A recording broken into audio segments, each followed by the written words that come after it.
APJ Abdul Kalam ऐसे ही महान नहीं, सुनना ध्यान से। परमाणु बम बनाया किसने? एपीजे अब्दुल कलाम। अब परमाणु बम का माथा पे रख के फेंकेंगे, उतना मिसाइलों होनी चाहिए ना उस लेवल को ले जाने वाली, तो उसके लिए बनाए। दूर तक फेंकना है तो अलग मिसाइल, पास फेंकना है तो अलग मिसाइल। तो दूर तक फेंकने के लिए बनाए अग्नि मिसाइल, अब पास तक फेंकने के लिए बनाए पृथ्वी मिसाइल। और जब ऑपरेशन सिंदूर चल रहा था एक को ड्रोन इंडिया में नहीं घुस पाया था, आकाश तीर। आज हम लोग दुनिया में आंख मिला के बोलते हैं ना, बोलता है अमेरिका तुम्हारा सातवां बड़ा घरे में घुस के मारेंगे अग्नि 5 मिसाइल की वजह से।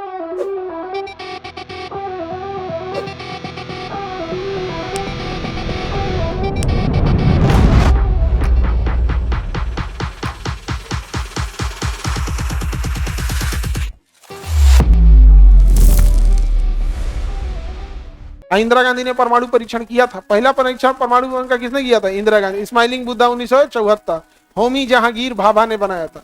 फिर दूसरा 1998 अटल बिहारी वाजपेयी। बनाया किसने था? एपीजे अब्दुल कलाम। एपीजे अब्दुल कलाम ऐसे ही महान नहीं, सुनना ध्यान से। परमाणु बम बनाया किसने? एपीजे अब्दुल कलाम। अब परमाणु बम का माथा पे रख के फेंकेंगे, ऐसे फेंकेंगे, उतना मिसाइलों होनी चाहिए ना उस लेवल को ले जाने वाली, तो उसके लिए बनाए। दूर तक फेंकना है तो अलग मिसाइल, पास फेंकना है तो अलग मिसाइल। तो दूर तक फेंकने के लिए बनाए अग्नि मिसाइल, अब पास तक फेंकने के लिए बनाए पृथ्वी मिसाइल। पास तक फेंकने के लिए पृथ्वी, जैसे पाकिस्तान चाइना फेंकना है तो पृथ्वी, अमेरिका पे फेंकना है तो अग्नि, ब्रिटेन पे फेंकना है तो अग्नि। सोचिए वो एक दिन कितना महान था। और आज जो हम लोग आकाश मिसाइल बनाते हैं लोग ना, आकाश मिसाइल, उसका नेतृत्व किसने किया था?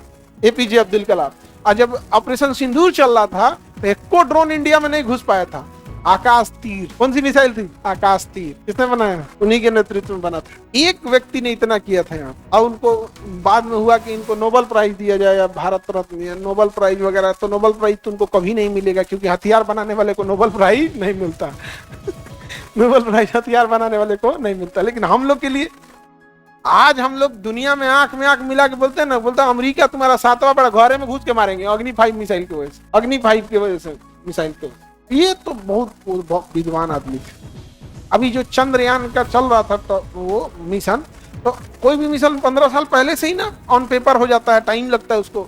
उस समय वो जीवित ही थे अब्दुल कलाम। बात हुआ कि हमारा चंद्रयान जाएगा। चंद्रयान 1 जो था ना, चांद पे उतरा नहीं था, और चंद्रयान 2 तो संपर्क टूट गया था। चंद्रयान 3 उतरा था।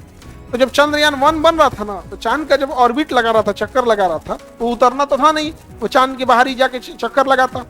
दूसरा वाले को उतरना था लेकिन टूट गया संपर्क, तीसरा वाला उतर गया, लेकिन पहला वाला नहीं ना उतरा था। एपीजे अब्दुल कलाम के पास जब ले गया उनका फ्रेमवर्क कि हमने चंद्रयान 1 बनाए हैं और ये ऑर्बिट में चक्कर लगाएगा लेकिन उतर नहीं पाएगा क्योंकि उतरने वाली टेक्नोलॉजी अभी मेरे पास है नहीं, तो अब्दुल कलाम ने एक आइडिया दिया कि कहा कि सैटेलाइट के अंदर एक बॉक्स रखो, जिससे कि जब वो चंद्रमा का चक्कर लगाएगा ना तो बॉक्स खुल के और गिर जाएगा नीचे। कुछ ऐसा लेंस छोड़ो, कुछ ऐसा डिवाइस छोड़ो कि यदि कोई जाए भी तो उसे पता चले कि ये इंडिया का लेंस है, उस पर भारत लिखा होना चाहिए। तो ऑर्बिट लगाने के बाद भी उसमें वो दिए थे कि उतरेगा तो उस पर क्या लिखा रहेगा? भारत। बाद में वैज्ञानिकों ने और मेहनत किया और चंद्रमा पे हम लोग उतर भी गए। चंद्रमा पे उतर गए। पाकिस्तान का कहना है कि चांद पे उतर गए तो क्या कर लिए वहां उतर के, कोई बात नहीं, क्या पता कल को वहां यूरेनियम मिल जाए। सोना चांदी तो सस्ता चीज होता है, ये सब कोई मतलब नहीं। सोना मतलब कौन चीज होता है? तो बिना मतलब का सोना का रेट बढ़ाया है। अगर कल को ये पता चल जाए कि सोना पहनने से महिलाएं सांवली हो जा रही हैं, सोना का रेट गया, सोना का रेट एक एग्जम्पशन है। अगर ये पता चल जाए कि सोना पहनने से स्किन कैंसर हो रहा है, कल सोना का रेट गया।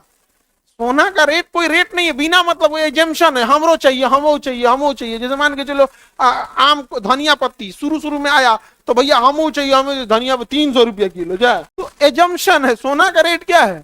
एजम्पशन है कि नहीं हमको भी चाहिए बिना मतलब। अब होता क्या है ना कि जैसे कोई भगवान ने किसी को सुंदर नहीं बनाया तो उसको सहायता लेना पड़ेगा बाहरी चीजों का, चाहे वो मेकअप हो या गहने हो। और जैसे पुरुष हैं उनको भगवान ही सुंदर बना के भेजता है, गधों भगवान सुंदर नहीं बना के भेजता, इतना बिगाड़ता है कि गहना भी कुछ काम नहीं कर पाए। किसी को दिक्कत? तो बात बताइए, अगर चांद पे यूरेनियम मिल गया तो मतलब सोना हीरा और यूरेनियम मिलेगा तो क्या लाओगे?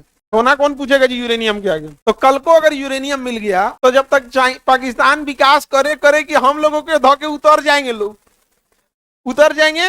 चंद्रयान उतारना है, उसके नीचे जेसीबी का दांत लगा देना, वो बकोट कैसे यूरेनियम धो के अब वापस आएगा यहाँ पे, ढह जाएगा बंगाल की खाड़ी में। ले अब पानी में से निकाल लेंगे हम लोग, निकाल भाई यहाँ से यूरेनियम भर भर के निकाल देंगे। तब तक ये सोचते रहे यार हमारे झंडे पे चांद था और चांद के ऊपर ये है सब, यानी हमारे ऊपर ये है सब। नहीं हो गया, अब चांद पे लोग बसने के लिए सोच रहे हैं, चांद पे बसने के लिए। अब आगे होगा यूरेनियम 235 अच्छा होता है, ये विस्फोटक वही होता है 38 नहीं 235।